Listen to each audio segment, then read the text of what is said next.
Hi, Sharon. Hi. Thank you so much for joining me today. We're so excited to have you to talk about your film Transhood, and it Thank happened you. to fall in on Transgender Awareness Week. So Casey Wift really just we're doing our best to put forth the works that people can watch during. I know Transgender Awareness Week is actually ending, but um, we have been really trying to highlight, works in that community. So we were so excited to have you, a KC filmmaker, who happened to have a great documentary on transgender kids in Kansas City. And so I'm really glad to have you to talk to today about all this. Well, thank you for having me. It's Um, it's been a real honor to be able to tell the stories from where I live. yeah, we love that. So the first question, I'm sure you get a lot, but it's just the very basic. What's the story behind you wanting to make a documentary on this subject? Why did you decide to make it? Well, I'm always really interested in coming of age stories, and I love to tell stories about kids. As you may know, I did two series called High School Confidential. It was my first series that I ever did, and it was based in Overland Park, Kansas, at Blue Valley Northwest High School, and I followed 12 girls for 4 years. So this time lapse concept of following kids for over a period of time is not new to me, and it's something that I'm always attracted to. And I learned from my husband that there was a transgender institute in Kansas City, and this was back in 2013. And I was really surprised and thrilled that this community was offering such impressive resources and important resources for the community. So I contacted them, and they were very welcoming, and invited me to come to some of their support groups and meet some of the families. And I met some of the families, and I fell in love with the kids and these stories. And again, this was back in 2013, when the representation of trans folk on in film and television really just wasn't there. And so I looked at this as a great opportunity to raise visibility. Did you, going into that, have an idea of what you wanted to do, or was it just this is a really good subject that I want to tackle, or was it kind of already formulating in your head? Um, I think that anybody who does a documentary kind of has the experience that what you go into it with, and even though you go into it with an open mind, you might have some idea of what you're going to tell, but it always changes, and especially with this topic, um, my goals and my interest in the story that I wanted to tell kept shifting as the administration changed. And because at the beginning I thought I was going to tell a story that was really just in step with the increased acceptance that people were had for the trans community. And but then the rug got pulled out from me and from them, especially when Trump took office, because a lot of the protections started to roll back immediately, and kids were threatened, and things, and they continue to be very vulnerable to all the things that are out there in terms of legislation and rollbacks and healthcare and that kind of thing. So that kind of shifted the story that I wanted to tell. I wanted to make sure that the context was there, even while I was telling an intimate story. And then I wanted to tell, initially I wasn't sure if I was telling a story about positive families. I didn't know how these families were responding and how they were interacting with their kids and how affirming they could be. And then that was something I was able to lean into, because I saw that these families could be, in most cases, role models for other parents going through this, and these kids especially, role models for other kids. Sure.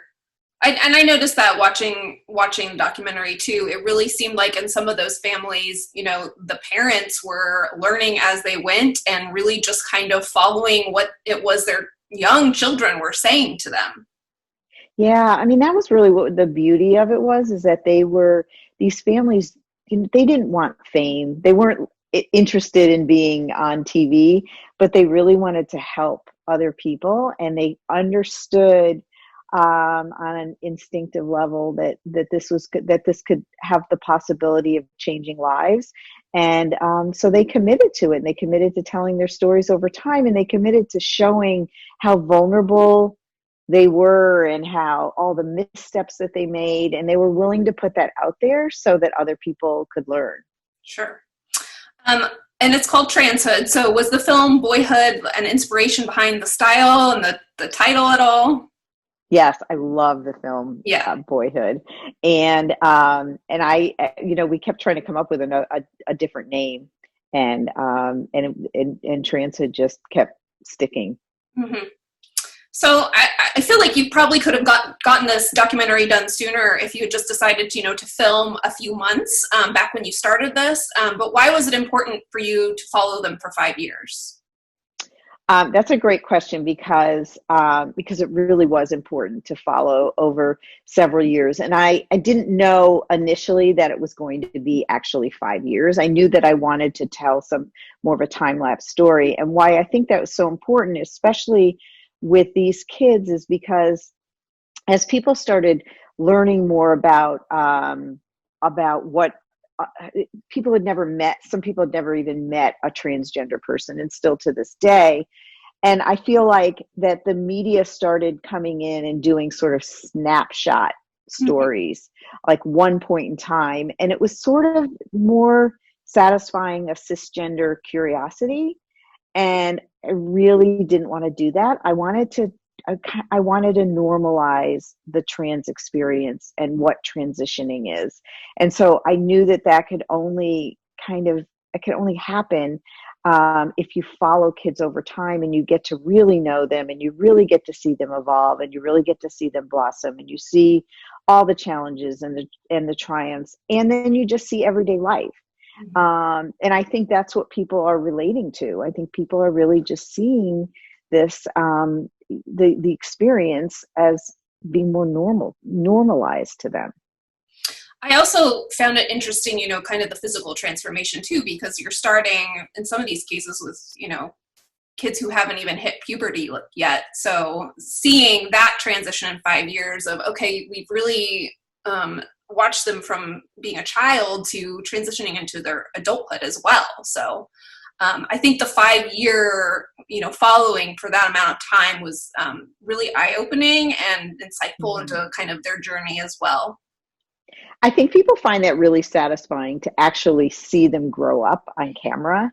And we were really careful. There's only one time, and it was only because it served the story, to show pre-transition photos. So it was them growing up as they transitioned. I mean, like after their social transition.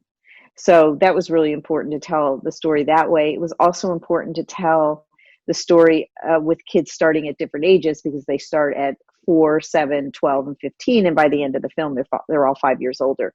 But, they experience different things at different times in their lives. And I also wanted to show that the transgender, the experience isn't monolithic. So it is, if you are transitioning, if you are transgender, it doesn't mean that the experience of one transgender person is the same as the experience of another. I mean, everybody's journey is different, and they're all unique.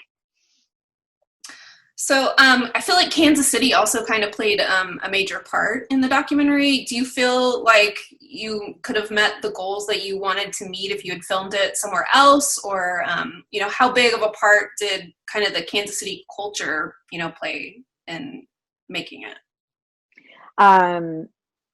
It really, well, for one thing, it helped that it was in Kansas City, because I, as a filmmaker, had more immediate access, and I could be more embedded with the subjects, and we didn't have to do like I'm flying in, to Portland, and I'm going to be here for 2 weeks, and everything important in your life needs to happen in those next 2 weeks. So that was really important to me. But Kansas City, people do assume that that it's the Bible Belt. Right. And there is a lot of conservative thought here, but there's also liberal and progressive thinking. And that was important to me as a Kansas City filmmaker, to be able to show that, yes, there's all this chatter around these kids, and they don't get the same kind of acceptance that some kids do on the coast. And that's important to show. But I also I was glad to be able to show that there were parents who were very affirming and very supportive, and they live in Kansas City. So it was kind of showing the layers of what it can be like in Kansas City.